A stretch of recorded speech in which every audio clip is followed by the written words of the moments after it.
in rectifier we can go for the classification of rectifier. In that we are having a half wave rectifier and full wave rectifier. Half wave rectifier we have already covered. Suppose if you are going for the half wave rectifier, you are having transformer, one diode, and you are having the load resistance. Here you are having the sinusoidal input. Okay, you are having a sinusoidal input, but you will get if you are seeing the output, you will get only the positive half cycle. Only the positive half cycle you will get the output. But during the negative half cycle, you will not get any output. Okay, this is the characteristics in case of your half wave rectifier. So here what is happening, that whatever the total energy is there, only half of the energy is being used up. Okay, so here we are having the complete input cycle, but here you are having just only positive going. Whenever you are having positive going, during that time only conduction will be there. Here you don't have any conduction. So this is not recommended. Okay, so you are having this problem in case of your half wave rectifier. Now what to do?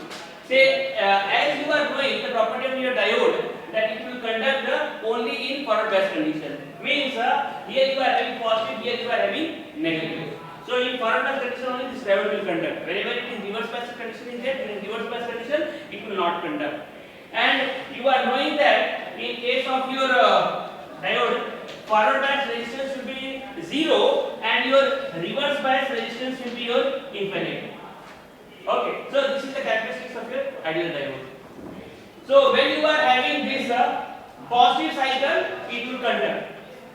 The current will flow through it, and here you are having say ideal. This is your diode current. So current will pass through it. But when you are having this negative cycle, during that time what is happening? This will become negative and this will become positive. And here you will have the infinite resistance. So as you are having infinite resistance, this it will unable to pass through it. So here no conduction will be there.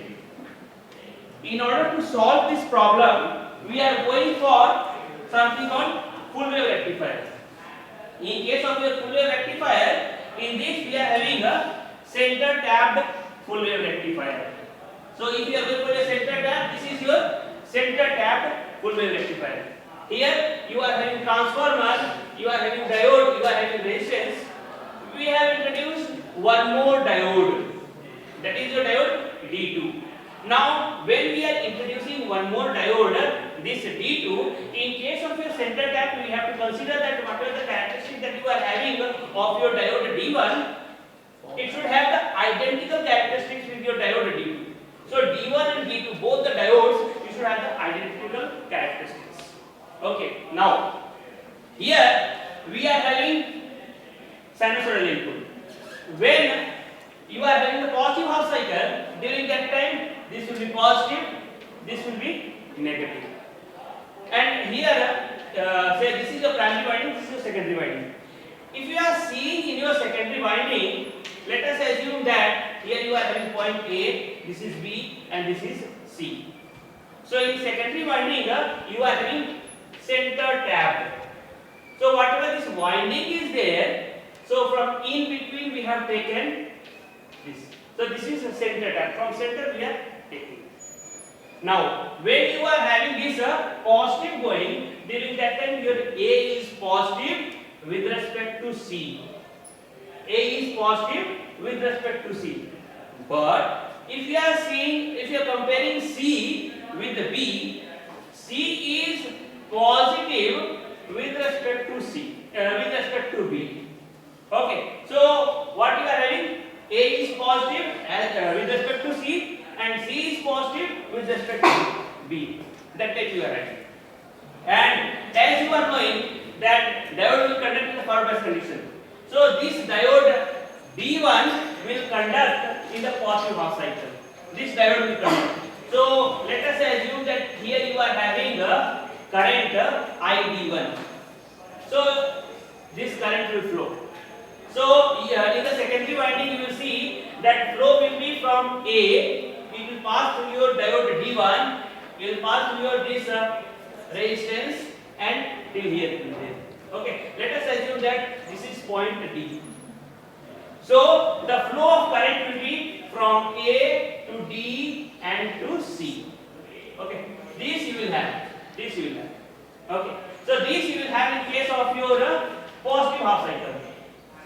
And during positive half cycle, as this is negative, so current will not pass through it because this is your reverse bias condition.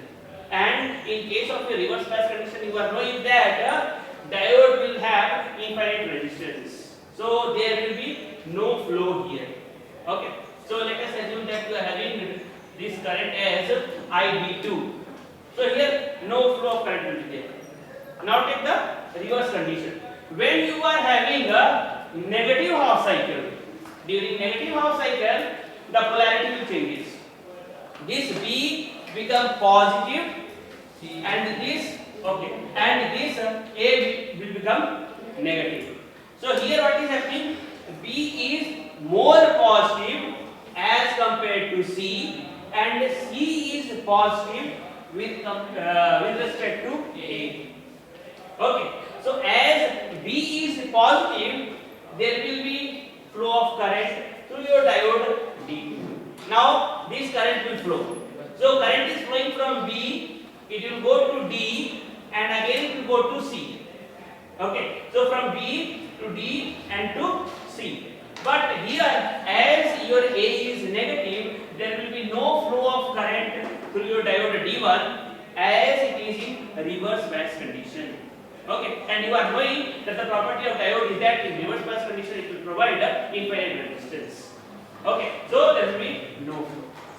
Now, if we are trying to do the analysis of your this center tapped full wave rectifier, here what you are having, that your point A and B are such that they will always be in opposite polarity. Means they will be 180 degree out of phase. 180 degree out of phase means when this will be positive, this will be negative. When this will be positive, this will be negative. Okay. So this for one cycle in this way it will continue. Again here what is happening? For second cycle it will be repeated in the same way. Okay. So in your first half cycle the flow of current will be from A to D and to C, and in second half cycle you will have from B to D to C. Okay. And in both the cases you are seeing that the flow of current is from D to C. In both the cases you are having the flow of current from D to C. Okay. This is in case of your center tap full wave rectifier. But if you are seeing the center tap full wave rectifier, we are having some of the disadvantages. Okay.